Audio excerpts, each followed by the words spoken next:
I've spent 3 years pretending my thinning part didn't bother me, and it took a stylist pointing a comb at my scalp to make me stop lying to myself about it. If your hair's gotten finer with age, chances are you're making it look thinner without realizing it. And today I'm walking you through 4 simple steps that actually fix that. I researched the worst styling mistakes and the best fixes for women over 50 so you get real results fast. If you haven't already, hit subscribe.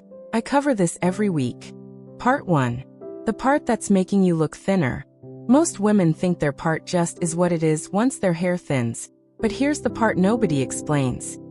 The part you've worn for 20 years is very likely the exact reason your scalp shows through. Hair grows in a natural direction from the crown, and after decades of parting it in the same spot, the follicles along that line get trained to lay flatter and thinner than the surrounding hair. It's not just genetics doing that to you. It's habit.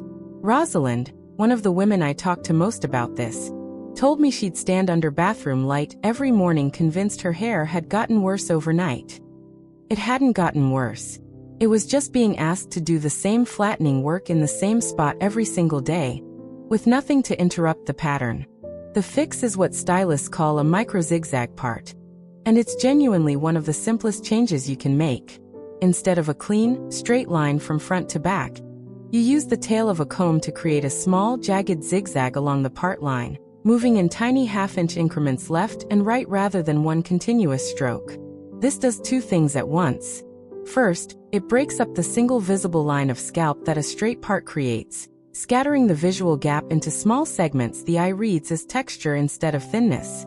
Second, it lifts hair away from that trained flat direction, forcing strands to cross over the part line slightly and create coverage exactly where you need it. Ask your stylist for this in these words. Can you cut my fringe area with a slight diagonal fall and show me how to do a zigzag part at home so it doesn't sit flat in one line?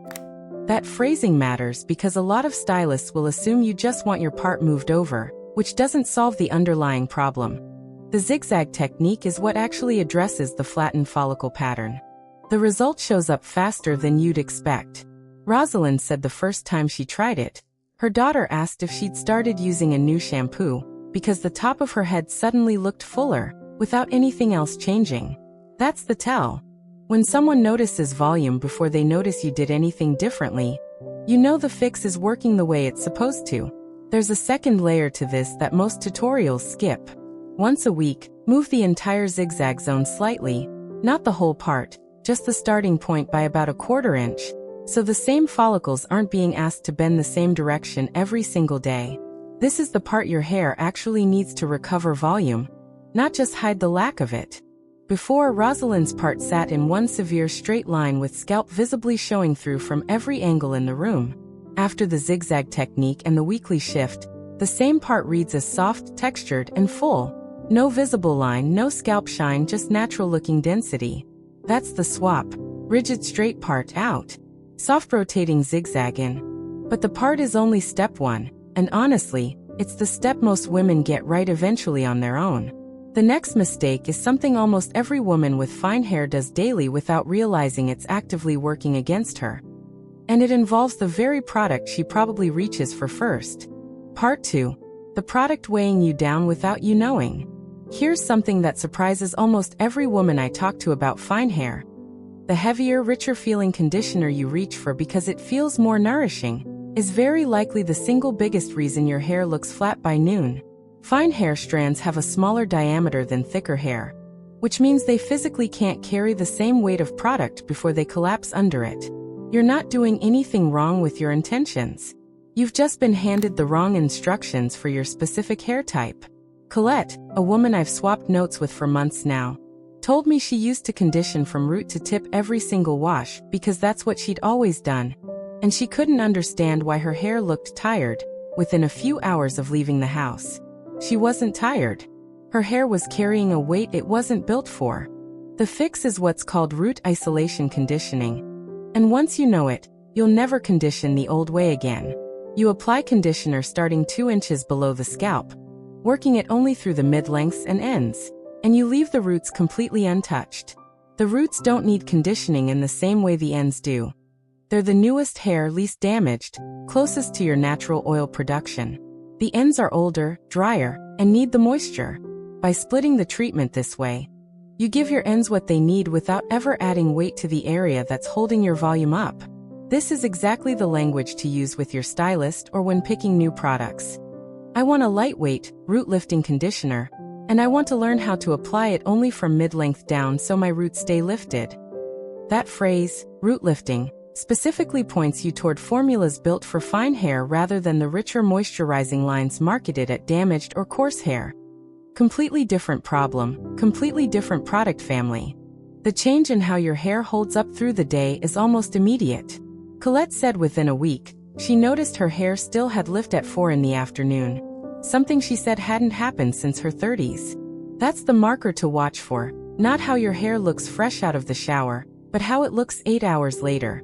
That's when weight problems show up, and that's when this fix proves itself. There's a second habit tied to this one.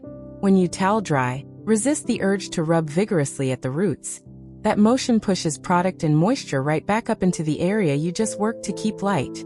Instead, gently squeeze water out starting from the ends upward, letting the roots air dry mostly untouched. It's a small adjustment, but it protects everything the root isolation method just gave you. Before, Colette's hair carried a rich, root-to-tip conditioner every wash and looked flat and lifeless by early afternoon. After switching to root isolation with a lightweight formula, the same hair holds noticeable lift and movement well into the evening. That's the swap. Heavy root-to-tip conditioning out. Lightweight root isolation method in. Now, once your part is fixed and your product routine stops working against you, there's a third mistake waiting. And it's the one almost nobody blames for thinning hair, because it happens at a step you'd never suspect. Part 3. The drying habit that's thinning your hair further. Here's the part that catches most women off guard. It's not the blow dryer itself that's damaging fine hair. It's the direction you're pointing it in. Most of us learn to dry hair by pointing the airflow straight down from above, following gravity, because that's simply how you'd naturally hold the dryer. For fine hair, that direction does something specific and unhelpful. It presses each strand flat against the one below it as it dries, essentially heat-setting your hair into its flattest possible shape every single day. Diane told me she used to spend 20 minutes drying her hair every morning, and somehow end up with less volume than when it was wet. She wasn't imagining that. She was training her hair, with heat, into exactly the shape she didn't want. The fix is called reverse direction root drying, and it changes everything about how fine hair holds shape through the day. Instead of pointing the airflow downward, you flip your head forward so gravity pulls the roots away from the scalp, then direct the airflow at the roots from underneath, moving in small circular motions rather than one static blast. This forces the hair to dry while lifted rather than flattened, and because heat is what actually sets the shape of a strand as it dries, whatever position your hair is in when it finishes drying is the position it will hold for hours afterward. Ask for this exact phrasing when you're getting a blowout, so your stylist knows precisely what result you're after. Can you dry my roots with my head flipped forward, using a root lift technique before you finish the rest of the style? Most stylists know this technique well, but they don't always default to it unless you ask, because it takes a few extra minutes they'll only spend if you request it specifically. Diane said the difference showed up the same day she tried it.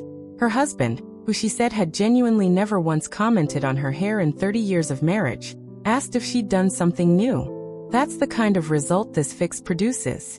Not a dramatic transformation, just enough real lift at the root that people who never normally notice. There's one more layer worth knowing. Once your roots are dry and lifted, switch the dryer to its coolest setting for the final 10 seconds all over. Cool air locks the cuticle in place the way heat can't, which means the lift you just created actually holds instead of collapsing the moment you touch your hair or step outside. Before, Diane's roots dried flat against her scalp every single morning, no matter how much time she spent on it. After reverse direction root drying with a cool air finish, the same roots hold visible lift for hours, all from a change in direction and a 10-second setting adjustment. That's the swap, downward flat drying out. Reverse direction root lift in. 3 fixes in, and your hair is already behaving differently than it did at the start of this video. But there's one last piece, and it might be the simplest one of all, because it has nothing to do with product or technique. and everything to do with a cut most women haven't updated in years. Part 4.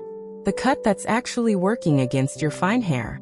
This last one surprises people the most, because it's not a habit at all, it's the shape of the haircut itself. Most women with fine hair are wearing a single, uniform length, and I understand why. It feels safer, it looks neat, and it's the cut most of us have worn for years without questioning it. But a single blunt length is structurally the worst possible shape for fine hair, because every strand ends at exactly the same point, which means there's nothing to create the illusion of layers or thickness, just one flat line of hair hanging with nothing to break it up. Rosalind, the same woman from earlier in this video, had worn the same one-length cut for almost 15 years. She told me she genuinely believed shorter hair would look thinner, when actually the opposite was true the whole time. The length itself was the problem, not the color, the product, or the drying. The fix is a cut stylists call internal layering, and it's different from regular layers in one important way. The layers are cut only on the inside sections of the hair, never at the visible outer perimeter.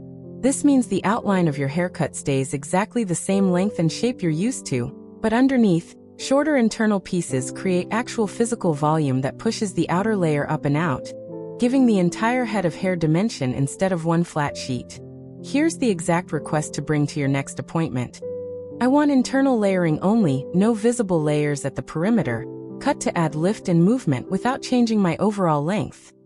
That specific phrase, internal layering, tells your stylist to work from underneath rather than trimming the visible ends into a shorter, choppier shape, which is a completely different look and not what you're after here.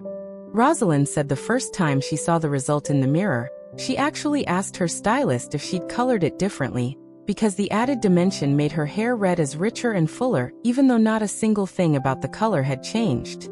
That's what internal layering does. It changes how light moves through your hair, and light is what reads as thickness from a distance, more than density ever does.